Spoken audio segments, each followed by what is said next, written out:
Hey, everybody. Welcome to another episode of the Remote Real Estate Investor Weekend Wisdom. I'm Michael Album, and today I'm joined by. Emil Shore.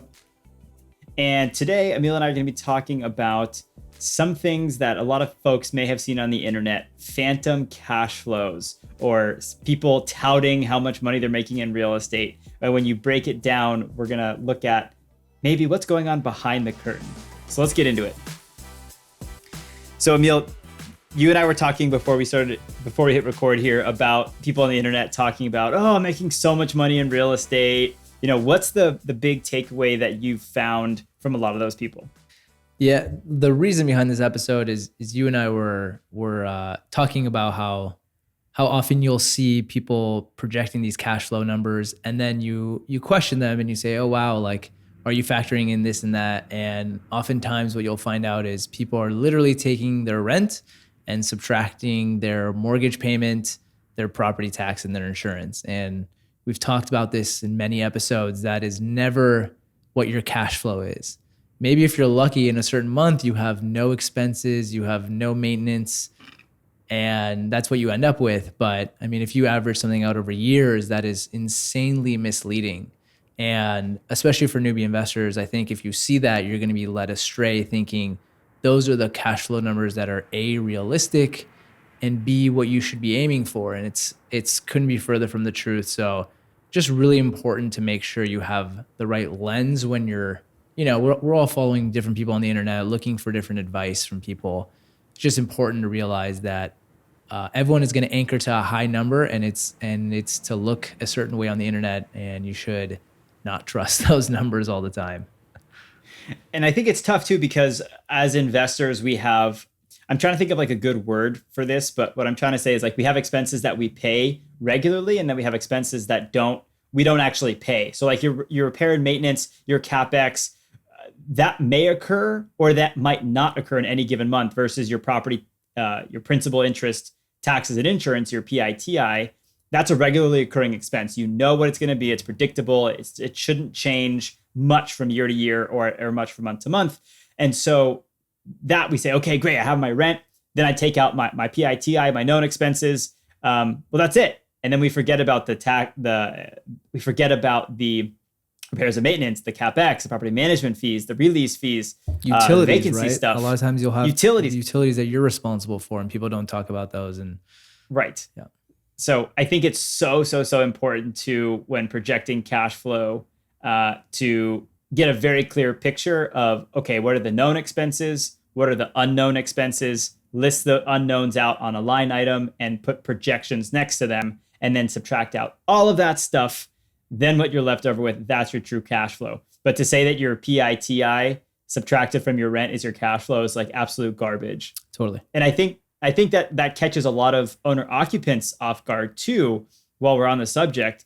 Well, we got some momentum here. If you're thinking about owning and buying a property, we can evaluate it the same way as if it were an investment piece of property, and you have to take out your PITI, but you also going to have repair and maintenance and CapEx, and definitely utilities if you're living in the property. So don't just say, oh, my PITI is $1,500. That means I can afford a $1,500 housing payment. Yep. In reality, you might be closer to $2,000 or $2,200 when you peanut butter spread it all out over a given year. So factor in all of this stuff. And if you're not sure about what stuff should go into that equation, come check out the Roofstock Academy. Go online. There's tons of free resources out there. We just published to our YouTube channel our Essentials series, which is a totally free real estate investing course. We talk a lot about what some of those expenses to factor in are there as well. Yeah, absolutely. Great point. And I think I've mentioned it on a previous episode, and I remember seeing the exact same one property I was looking at, right? This was a property in St. Louis. I underwrote it, and I think the cash on cash return for me was like a 7 or 8%. And then I saw someone else post it 2 months ago after they closed on this exact property that I looked at and underwrote, and they were expecting a out-of-state investor as well. So they're going to have to pay for property management, all that stuff. I think they were projecting like a 16 to 20% cash on cash return. So it's rampant. I mean, you'll see a lot of people just not factor these things in, or maybe their agent, whoever they're working with, doesn't properly tell them all these things. I think it's better just be super conservative. We talk about it, like always be conservative with your CapEx, your maintenance, your utilities, all these things. So if anything, you're beating your expectations, you're not coming in under and wondering what happened. You better, under promise, over deliver type of thing for yourself. Even to yourself, exactly. It's not like you're promising it to somebody else, but your expectations should just be in a better place, or else you'll get discouraged and stop when you shouldn't. Yeah, especially too when a $2,000 expense pops up to trim the trees from falling on the house, and there goes your entire cash flow for the year, and you're like, oh crap, I didn't budget anything for repair and maintenance on this house because it was turnkey. Well, welcome to real estate investing. Yep. And I think too, especially on the subject of turnkey, a lot of those turnkey providers will say, oh, there's no repairs and maintenance, there's no CapEx, it's all been done.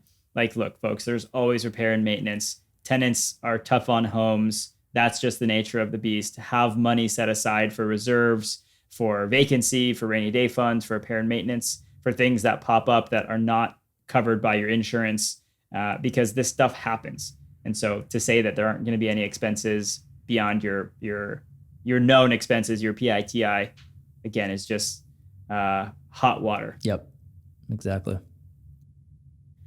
All right. Anything else we want to beat up on while we're here, while you're here and I'm here? We got some steam. No, I think it's just the big takeaway is don't believe everything you read on the internet. Yep.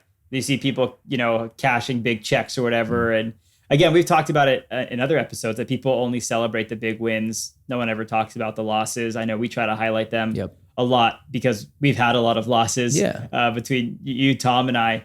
And that's important to remember, is that it's not always going to be a win. Right. And even the wins that are being highlighted aren't necessarily that big of wins. They're just people that want to look good or don't want to be honest with themselves or the world around them. So again, take everything with a grain of salt. You published an article that was, I thought, really great. You said, look at my cash flow. We did an episode about it on the podcast. And you said, look, these are my numbers, full disclosure.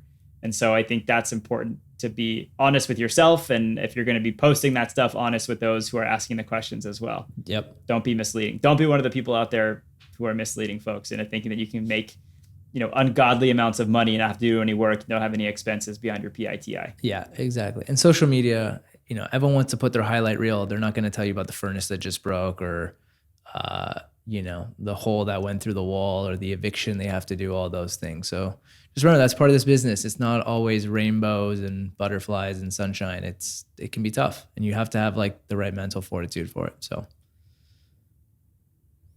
Absolutely. All right. Should we get out of here? Let's do it. Awesome. Well, that was our episode, everybody. Thank you so much for listening. Hope you enjoyed Emil's and I rant. Emil and I, our rant. And if you like the episode, please give us a rating or review wherever it is you listen to your podcast. They are super helpful for us. And as always, if there's anything specific that you want to hear about, learn more about, hear Emil, Tom, and I rant about, feel free to leave us a comment or episode idea or suggestion. We look forward to seeing you in the next one. Happy investing. Happy investing.